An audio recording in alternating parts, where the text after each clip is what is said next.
Shivanandalahari, shloka number 36. Bhakto bhakti gunavvrite mudamrita purne prasanne manaha kumbhe samba tavangri pallavayugam samsthapya samvitphalam सत्वं मंत्रमुदीरयन् निज शरीरागार शुद्धिं वहन् पुण्याहं प्रकटीकरोमि रुचिरं कल्याणमापादयन्.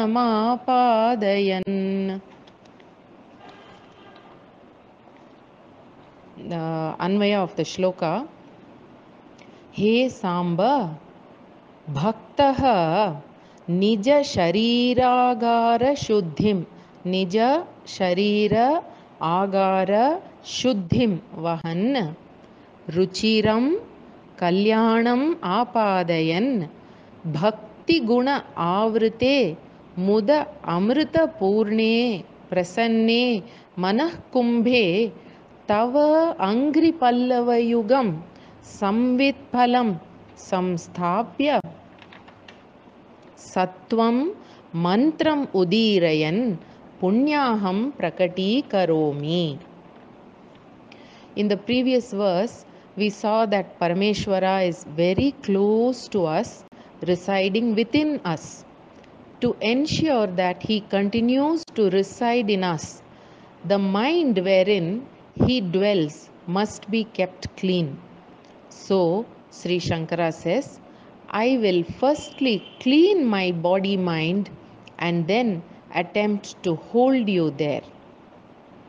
In daily life, generally, to clean the atmosphere in the house, once in a while, the ritual named Punyaha Vachanam is performed. Sri Shankara recalls this Vaidika ritual and says, I will sanctify my mind, O Lord, so that you can come and live there comfortably. This is the structure of this verse. Hey Samba, O Shiva, you who are always united with Devi Parvati, Bhaktaha, I, the devotee, Nija Sharira Agara Shuddhim. Nija means this my, Agara, house, and Sharira is the body. So, this body which is my house, Shuddhim, cleaning it, Vahan, me as the one who is rendering the cleaning, that is, this body has to be made free from any defect. Ruchiram, that which is pleasing to the mind, Kalyanam, auspiciousness, Apadayan, bringing into it, Bhakti Guna Avrite, then winding around by the thread called devotion, Muda Amrita Apurne, filling water called happiness. The word Amrita has got the meaning of water also. Prasanne, this water is pure and clear. Manah Kumbhe, in the vessel called the mind. Now here vessel means kalasha, the pot which is the pot shaped vessel could be made of copper or brass and which is specially used for purificatory rituals. So here the mind is compared to that kalasha. In such a mind, Tava, your Angri Pallava Yugam, placing your 2 feet which are like the 2 tender mango leaves, Samvit Phalam, the fruit called knowledge, that is, understanding your absolute nature is the knowledge, and that is the fruit here, which contextually will be the coconut that is placed in the kalasha. Samsthapya, placing that coconut in the middle of the kalasha. Sattvam, that which will be predominantly Sattva-guna. Mantram, such Sattva-guna increasing mantras, Udirayan, chanting continuously. Punyaham, the ritual called Punyaha, Prakati Karomi, I express or I will perform. That is, very mindfully, I will always remember your 2 feet, is the crux of this verse. Now, when any place or a house is to be sanctified and prepared, that is, deeming it fit for performing a sacred ritual, then it is customary to do the punyaha karma initially. That is, it is a purificatory rite. As a part of this rite, the place will be washed and cleaned with water, then decorated with colorful rangoli, flowers, and then kalasha with threads wound around the pot will be placed in the center of such a sanctified space. This kalasha itself will be filled with pure water. Tender mango leaves will be placed at the mouth of the pot. Then a clean coconut will be placed in the center like a crown on the neck of the kalasha. This coconut will also be decorated with flowers. Then darba grass called kurcha will be placed in and around the kalasha. Scholars or Vaidika Pandits will sit around this kalasha and chant the corresponding appropriate mantras. When the necessary mantra chanting is completed, then the water in the kalasha with the kurcha will be held and sprinkled on all the members of the house and also the living area of the house. Now, this is the tradition, which means unclean place will be rendered pure and clean.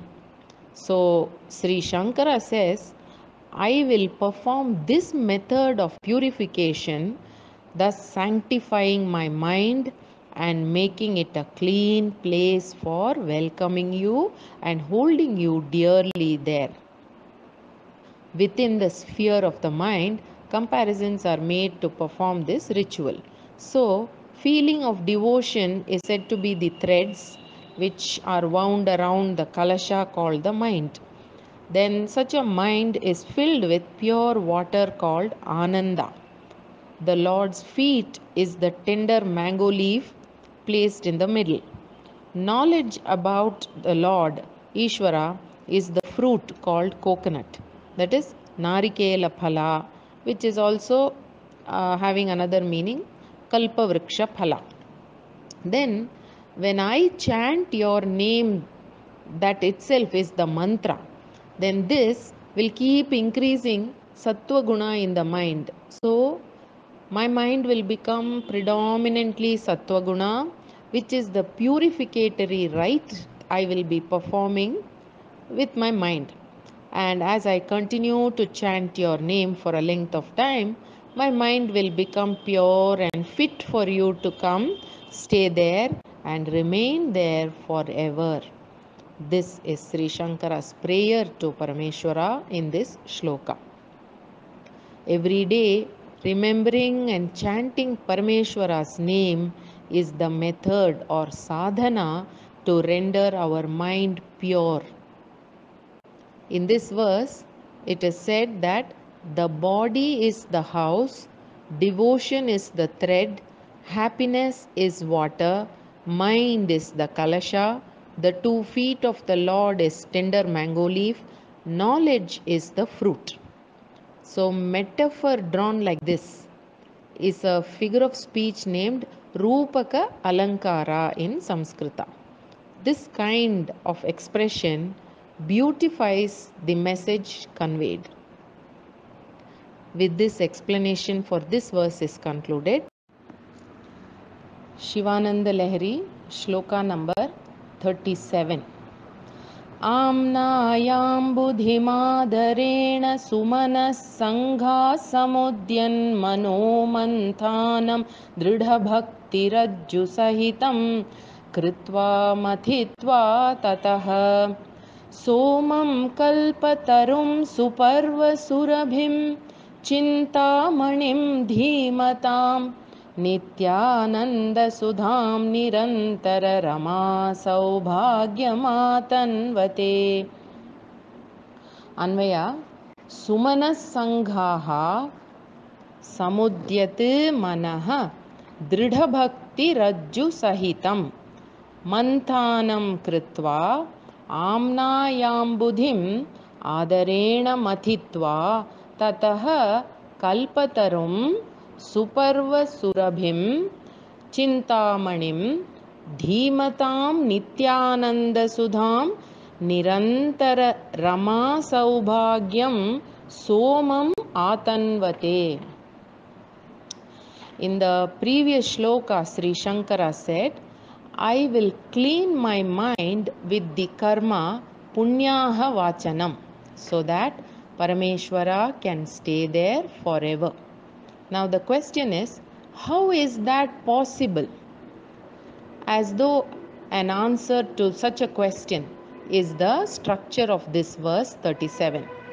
In brief, Sri Shankara tells us that the wise people churned the ocean of Vedas, and as a phala or benefit of such a karma, they gained Parameshwara.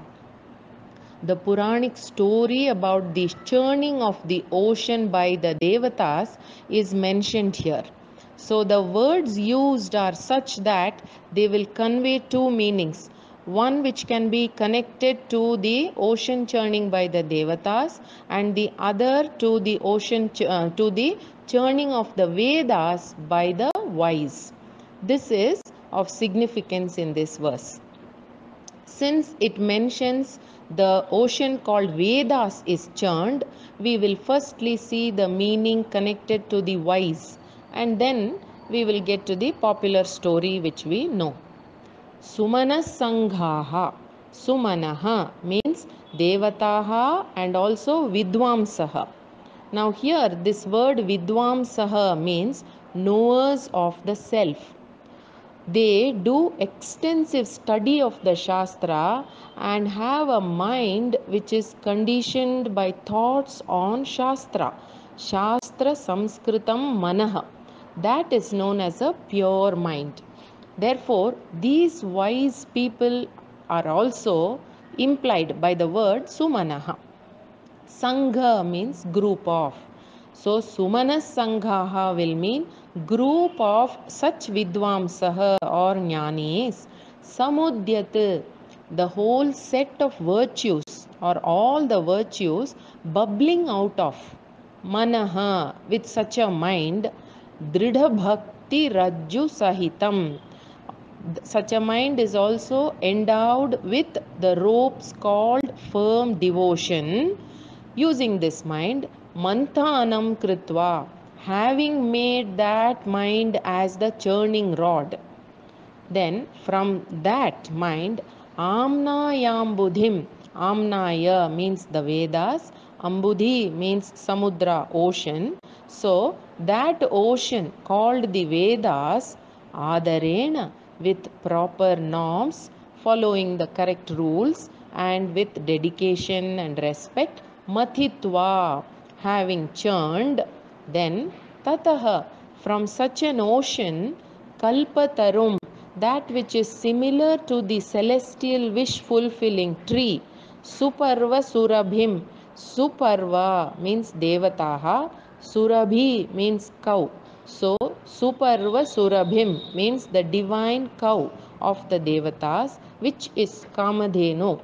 That which is similar to kamadhenu, chintaamanim, giving all that is asked for, such a divine gem.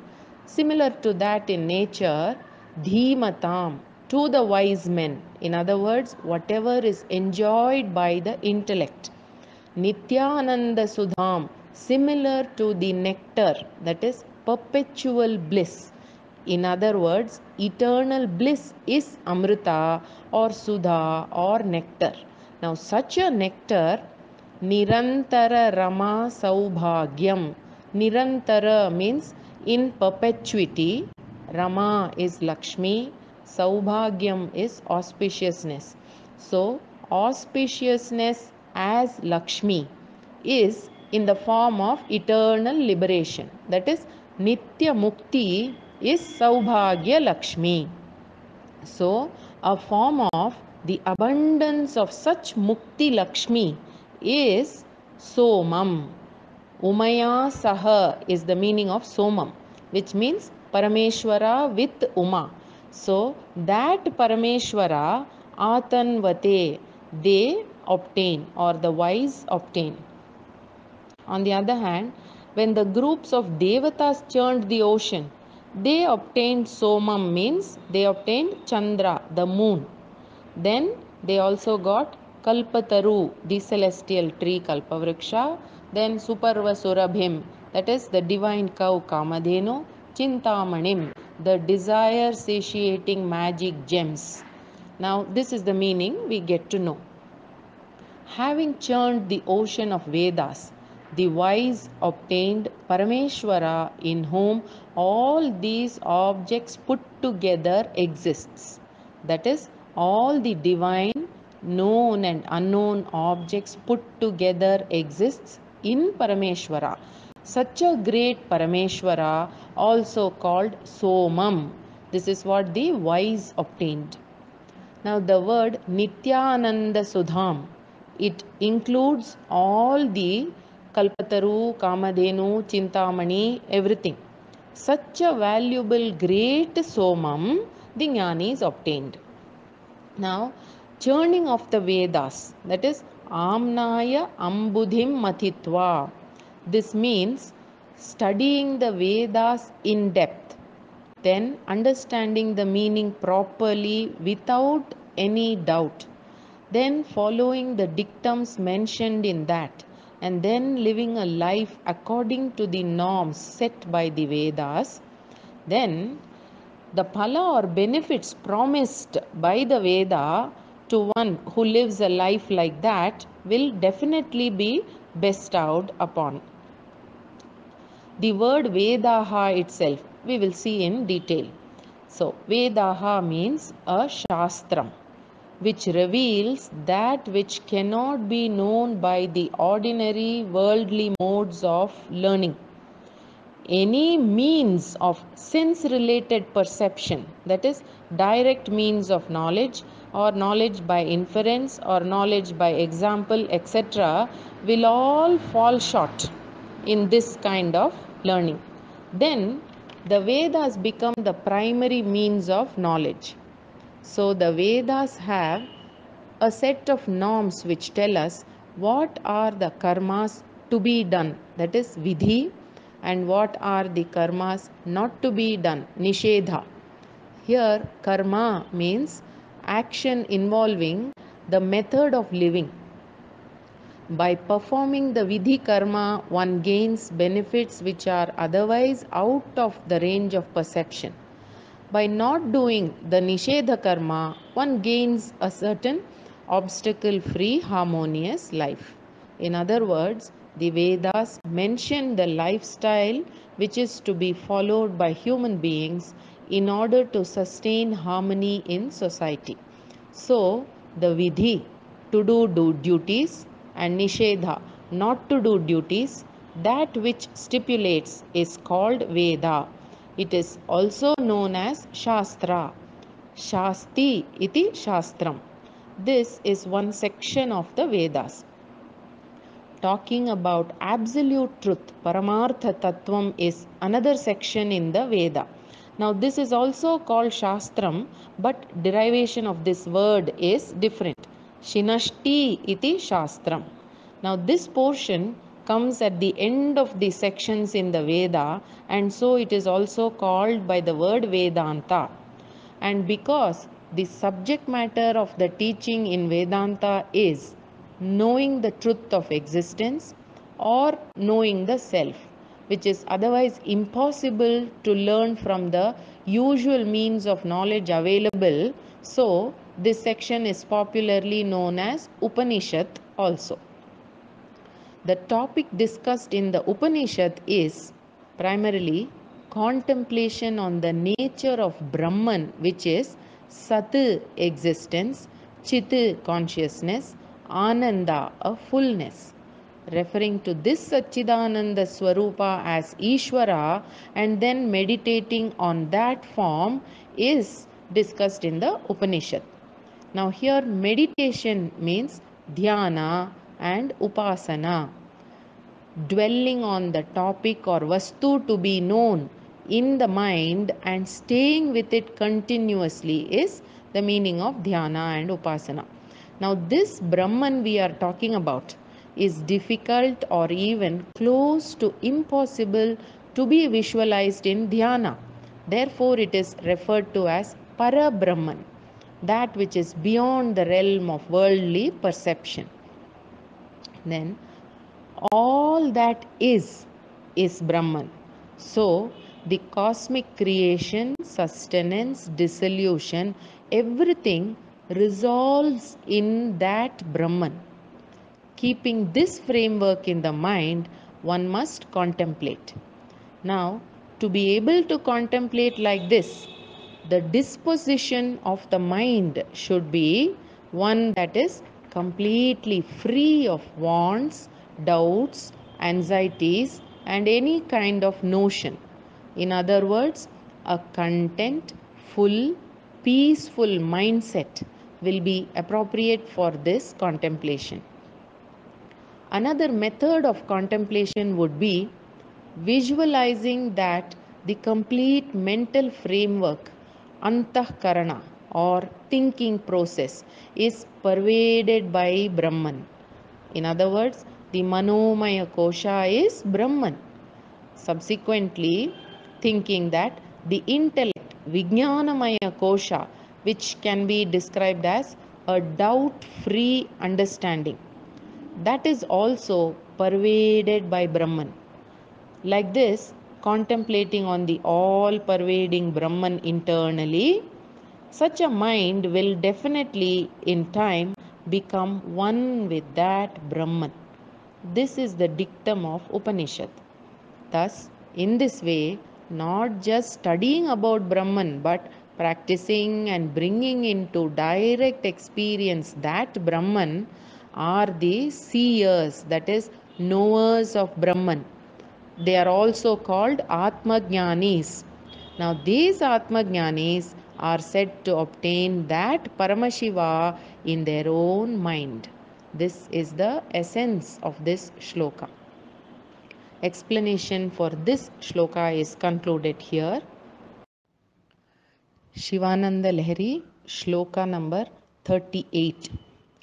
प्राक्पुण्याचलमार्गदर्शितसुधामूर्तिः प्रसन्नः शिवः सोमः सद्गणसेवितो मृगधरः पूर्णस्तमोमोचकः चेतः पुष्करलक्षितो भवति चेत् आनन्दपाथो निधिः प्रागल्भ्येन विजृम्भते सुमनसां वृत्तिस्तदा जायते.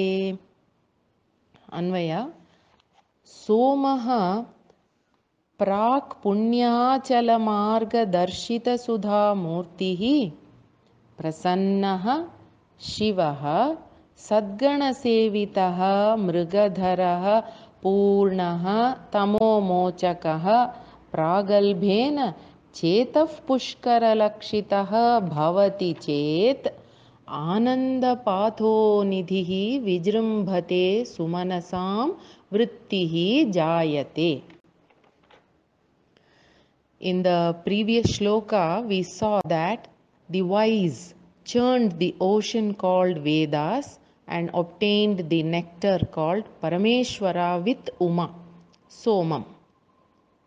Now, in this shloka, Sri Shankara tells us how did the wise feel and what was their experience when they attained vision of Parameshwara with Uma in their mind.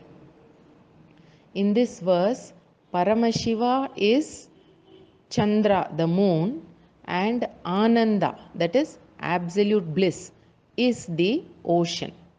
With this kind of figurative description, Sri Shankara says, on seeing Parameshwara, the moon, the full moon, the ocean of Ananda swelled in joy.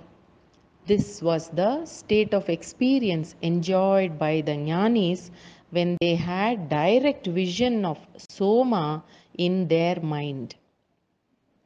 In this verse, the words denote both Shiva and Chandra. Firstly, we will see how the words are connected to Shiva, and then we will see how the meaning of the same words imply Chandra also. Somaha, that is Paramashiva, who is in the company of Uma. Uma Sahita Paramashivaha. Prak Punyachala Margadarshita Sudha Murtihi. Prak Punya Achala Marga Darshita Sudha Murtihi. Here Punya is Achala. Achala means mountain. Punya means the merits earned. So the merits earned were as much as the mountain. When so much merits were earned, and when were they earned means the other word prak tells that so much of merits were earned in the earlier lives, Purva Janma. Then by the merits which were earned in the previous lives, Marga Darshitaha, the right path was shown. Now, what is that right path? It is a mindset oriented to choose the path which will help find Paramashiva. That is the Marga Darshitaha. Then, going on this path, Darshita Sudha Murtihi, the pure nectarine form of Shiva was revealed. That Paramashiva was Prasannaha, very bright and clear. Shivaha, in a form of auspiciousness. Sadgana Sevitaha, being worshipped by the group of virtuous people around him. Mrigadharaha, holding a deer in one hand. Purnaha, in fullness, pervading everywhere. Tamo mochakaha, dispelling the darkness called ignorance.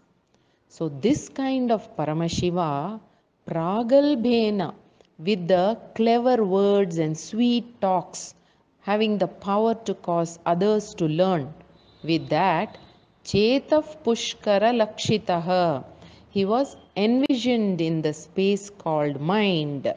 And suppose Bhavati Chet, if that really happens, then Ananda Patho Nidhihi, the ocean called Ananda Vijrimbhate, it will swell and manifest at that time.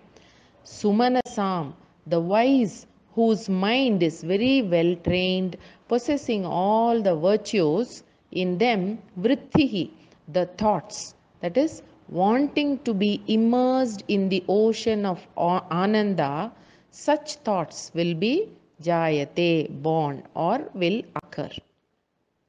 Now we will see the meaning of the same words implying Chandra. Now taking the first word, Soma itself is a synonym to Chandra. Prakpunya Chalamargadarshita Sudha Murtihi means this Chandra is visible like a nectarine form in the path of the mountain which is in the eastern direction. Prasannaha, this moon is very clear and pure. Shivaha, creating joy in the minds. Sadgana Sevitaha, it is being surrounded by groups of stars. Mrigadharaha, the moon itself has signs or the symbol of deer in it. Then it is Purnaha, it is a full moon. Tamo Mochakaha, removing darkness.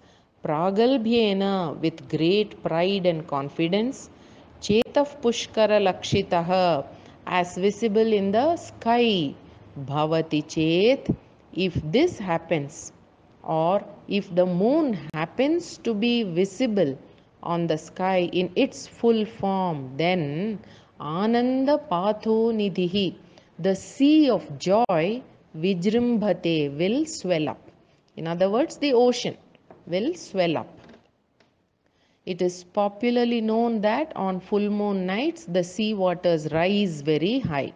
Similar to that, in this description Sri Shankara says, because of some good meritorious deeds done in earlier births, in the space called mind, an opportunity and situation will arise wherein Lord Paramashiva will manifest.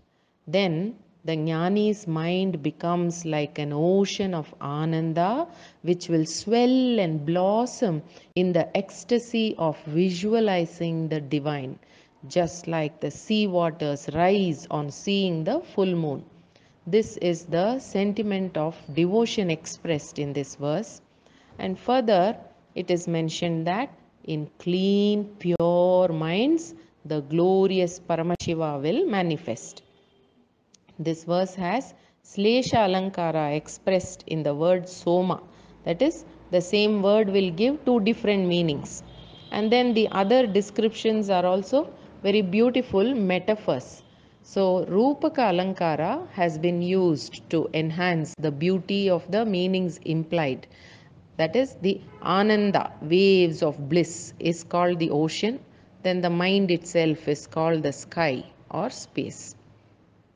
With this, explanation of this verse is concluded. Shivanandalahari, shloka number 39. Dharmo me chaturanghrikah sucharitah papam vinasham gatam kama krodha madadayo vigalitaha kala sukha vishkritaha ज्ञानानन्दमहौषधिः सुफलिता कैवल्यनाथे सदा मान्ये मानसपुण्डरीकनगरे राजावतंसे स्थिते. अन्वय राजावतंसे मान्ये मे मानसपुण्डरीकनगरे सुफलिता. मे मानस पुंडरीक नगरे हे कैवल्यनाथे चतुरंघ्रिकः धर्मः सुचरितः पापं विनाशं गतं कामक्रोधमदादयः विगलिताः कालाः सुखाविष्कृताः ज्ञानानन्दमहौषधिः सदा सुफलिता. In the previous shloka, we saw that when a vision of the form of Paramashiva with Uma is obtained in the space called mind, waves of bliss arise.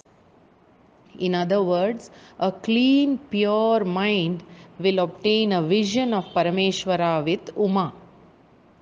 In this shloka, Sri Shankara explains that when a mind gains such a great vision of Paramashiva with Uma and such a blissful state continues to remain for a length of time, then all the defective thoughts and sins will be destroyed completely and the mind will be filled with virtuous, righteous thoughts. Just like in a kingdom, when the king takes good care of the people, keeping the country prosperous, the citizens will live in peace and prosperity, enjoying their life. Now, we will see the meaning of the words. In this verse also, the meaning of the words can be connected to either a king or to Paramashiva. Firstly, we will see how the meaning connects to Lord Paramashiva. Rajavatamse. Raja means Chandra or moon. Avatamsa means ornament decorating the head. Manye, that is the great Shiva who is worshipped by all. Me, my. Manasa Pundarika Nagare. The mind is likened to a lotus. Here Pundarika means lotus. And that is a city.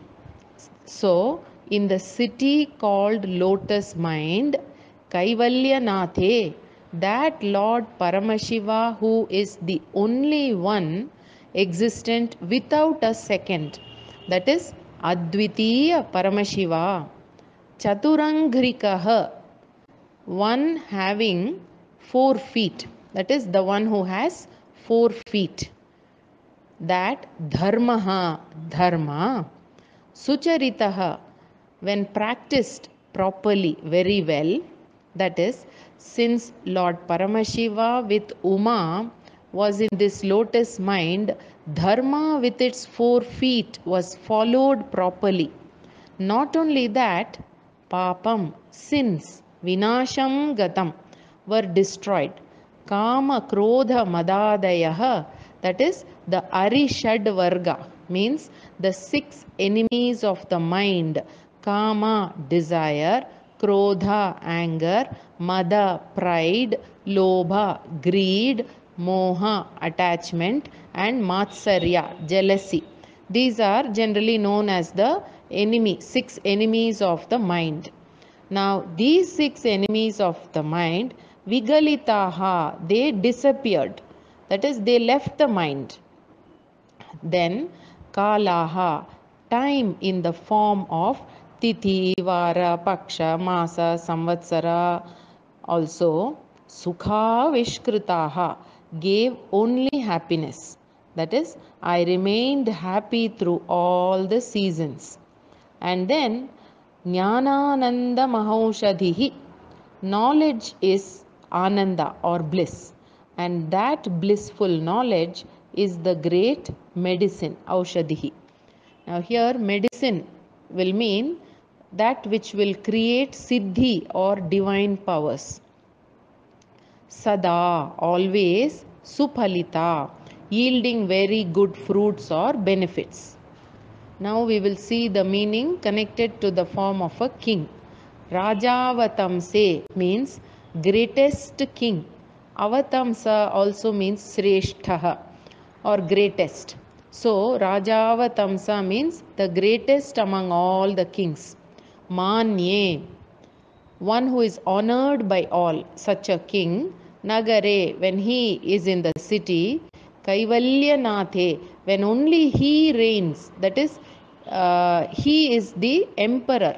So there is no one else controlling him. He is independently ruling. Then all the citizens, chaturanghrikaha dharmaha, they live righteously following the 4 limbs of dharma. And because they were dharmikas, papam nasham gatam, all the sins were washed away. Also, kama, krodha, madadayaha vigalitaha, it means all the enemies who were residing within the city, they all left the city and ran away.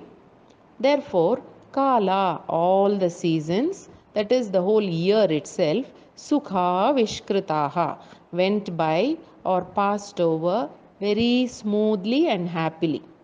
Subsequently, jnanananda will mean there was good rains, and maha aushadhihi will mean great crops were reaped. Harvest was in abundance. So, suphalita, it yielded good fruits, grains, etc. That is, all were very happy.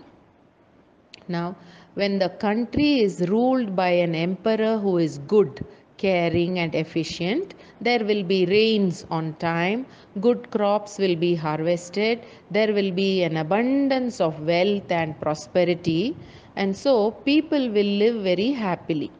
In the same way, when Lord Paramashiva with Uma resides in our lotus mind, all the defects and limitations in the mind will be destroyed, and then the mind will be filled with virtues and good qualities, resulting in jnana ananda. That is, we will enjoy the status of attaining supreme bliss. This is the essence of this shloka. It has been mentioned that dharma has 4 feet. Chaturanghrikaha dharmaha. There is a reference to this in Smt.Bhagavatam. Satyam daya tapo danam iti padaha vibhor nripa. The 4 feet are Satyam, Daya, Tapas and Danam. In Krita Yuga, it is said that these four qualities will be manifest in full measure. Then in Treta Yuga, 1/4 of these qualities is said to be declined. In Dwapara Yuga, half of these qualities is said to be declined, and in Kali Yuga, it is said that 3/4 of this will see decline. It has been said that Adharma also has 4 feet: Anrita, Himsa, Asantosha, Kalahaha. Anrita will be telling lies, Himsa is causing violence, Asantosha, lot of unhappiness and dissatisfaction will prevail. Kalahaha is always causing problem. In Krita Yuga, only dharma stays, and in Treta Yuga onwards, 1/4 of the dharma is declined because of the arrival of adharma. Same way in the other yugas, more and more of adharma comes and takes over the dharma. When Paramashiva stays or remains in our lotus heart, then it is as though dharma in its full form resides in our mind. That is, such a mind will completely be dedicated to a life following Satyam, Daya, Tapas and Dhanam. As a result, the phala of knowledge and bliss will be enjoyed in full measure. Now, how does this happen? When Paramashiva, who is also known as Kamarihi, enemy of Kama, etc., when such a Kamari resides in our mind, the Arishad Varga, Kama, Krodha, Madalobha, Moha, Matsarya, will vacate such a mind. Therefore, we are blessed with the Purna Phala of Jnana Ananda, the bliss in the form of self-knowledge. Now these words, Jnanananda Mahaushadhihi, mentioned in this verse, has a very significant meaning. The sthavara or vegetation is classified into 4: Vanaspati, Vriksha, Lata and Oshadhi. Sthavara means objects which remain stationary in the same place. For example, mountains, trees, bushes, etc. Among these, Vanaspati are those trees which yield fruits without giving flowers, like for example banyan tree, fig tree, etc. Vriksha are a kind of variety of trees which first produce flowers and then give fruits. For example, mango tree, coconut tree, etc. Then Lata means creepers which spread and also climbers like jasmine, grapes, etc. Then this fourth variety, Oshadhi, means plants which yield fruits, and soon after they yield fruits, they dry up and wither away. Like for example, the plantain tree and a variety of cucumber, etc. So, in this verse, the mention of the word Jnanananda Aushadhihi implies that soon after one gains the fruit of Jnanananda, his or her life will end with that. In other words, such a person is blessed with freedom from future births. This is a very significant message suggested in this verse. Explanation for this verse is concluded here. Shivanandalahari, shloka number 40. Before getting into the explanation for today's verse, I wish to add some information to that which I told you yesterday. As part of shloka 39, I mentioned that dharma has 4 feet or 4 limbs, which are satyam, which means truth. Description of truth will be that which remains the same in the 3 periods of time. In other words, in the past, present, future, that which remains as is, unchanging, is called Satyam. Then the second limb is Daya, which means empathy and compassion to the pain and suffering of others. Then Tapas is making a vow and following it, or undergoing a severe penance for spiritual growth. Danam is giving something to someone who needs it because you wish to give. It must be unconditional. Now, some other scholars say different aspects for the same four limbs of dharma. They are Adhyayanam, Arthajnanam, Karmanushtanam, Pracharanam. Adhyayanam means doing in-depth study of Shastra.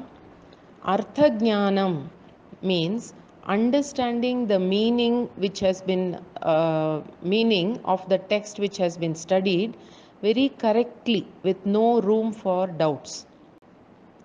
Then karmanushtanam will be following the rituals as dictated by our tradition.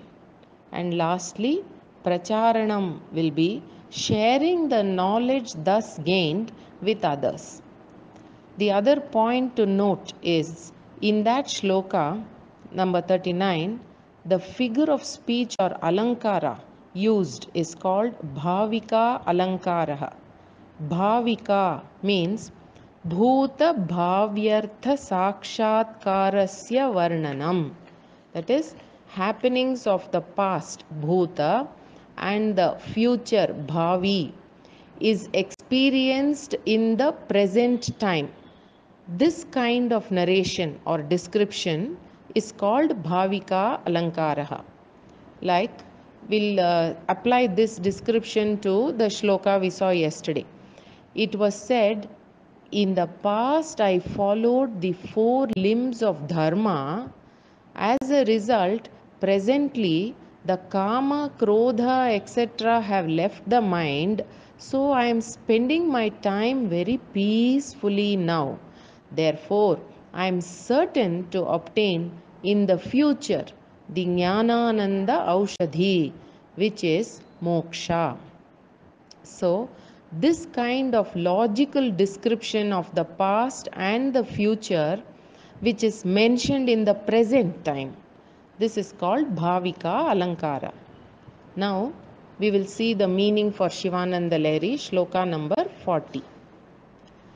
धीयन्त्रेण वचो घटेन कविता कुल्योपकुल्याक्रमैः आनीतैश्च सदा शिवस्य चरिताम्भोराशिदिव्यामृतैः हृत्केदारयुताश्च भक्तिकलमाः साफल्यमातन्वते दुर्भिक्षान् मम सेवकस्य भगवन् विश्वेश भीतिः कुतः.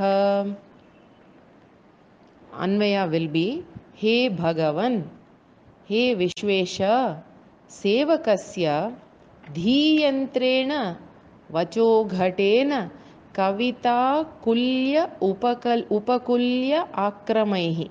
Kavita Kulyopakulya Akramaihi, Anitaihi, Sadashivasya, चरिताम्भोराशि दिव्यामृतैः हृत्केदारयुताश्च भक्तिकलमाः साफल्यम् आतन्वते दुर्भिक्षात् भीतिः कुतः.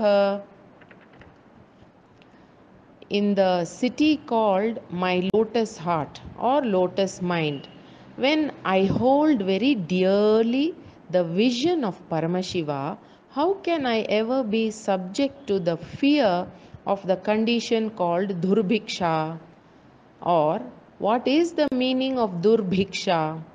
And what is the experience when there is no Durbhiksha?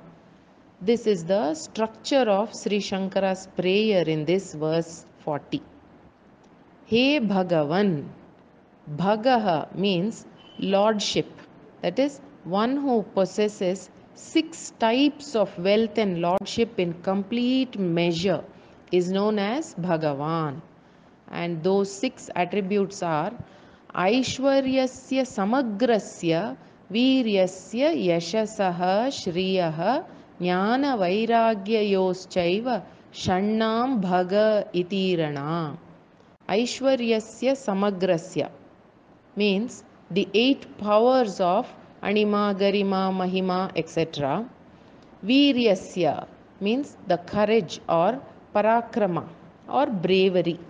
Yashasaha means fame. Shriyaha is wealth.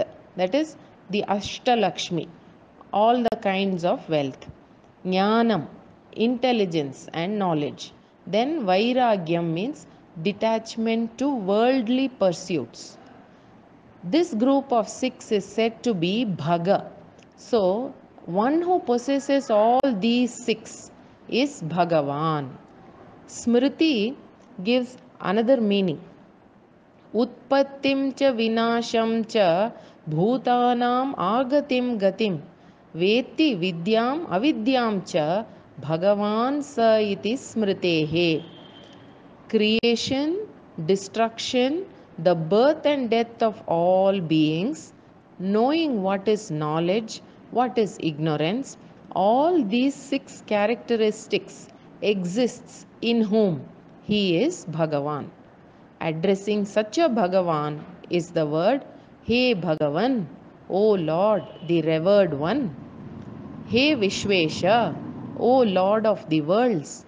Sevakasya, your servant, Mama, that me, Dhiyantrena, with the machine called intellect. There is a motor machine called Ghati Yantra, which will lift water. Some call it water wheel in this context. Sri Shankara says this intellect is the water wheel. Vacho ghatena. Vachaha means words or speech. And this is the ghata or pot. With that, Kavita kulyopa kulyakramaihi. Kavita with poetical verses which are kulya means canals. Upakulya means the branches of the canal. Akramaihi, a structure. That is, with structure of subcanals and canals created out of poetical verses. Anitaihi, brought, Sadashivasya, of you, Paramashiva, Charitamborashi divyamritaihi. Charita is stories about your glorious deeds, which is so large that it is likened to the ocean. So, Charita is Amborashihi. In that ocean is Divya Amrita, pure water. Amrita also means water. So, by that pure clean waters, Hrit Kedara Yutascha. Hrit is the heart, Kedara is the field, Yuta is one with. So, meaning will be grown in the field of this heart. What is that? Bhakti Kalamaha, grains of devotion. Sapalyam, and that devotion denotes success in the form of a plentiful harvest. Atanvate is being yielded. That is, all around there is an abundance of a healthy harvest. So, to that me who is in this kind of surroundings, durbhikshate, from famine, bhitihi, fear, kutaha, can come from where? I always think of you in my mind, O Lord, is the import of this shloka. The significance here is the bhakta or devotee is the farmer, his heart or mind is the field, the feeling of devotion are the seeds sown in this field, the stories about Sadashiva and his glorious deeds is the canal filled with water. Intellect is the pot wheel machine which lifts water from such a canal. poetical verses are the channels, the canal way through which the waters in the form of Sadashiva's stories flow. Speech or words are the pot which carry the waters flowing in the canal. Having all these facilities for irrigation, why would such a farmer be afraid of famine or drought? In other words, such a seeker need not have fear of Paramashiva not coming to reside in his heart. The harvest of bhakti is so rich and plentiful in his heart. Such a devotee can be confident and sure that certainly Lord Paramashiva will come to reside in this rich field called the heart. When the sadhaka is very dedicated to the Lord, he has true devotion and he uses the intellect to think of the Lord all the time, creating poetic verses with words praising that Sadashiva. And as he does this continuously, then the Lord is certain to come and reside forever in such a mind. Explanation for this verse is concluded here.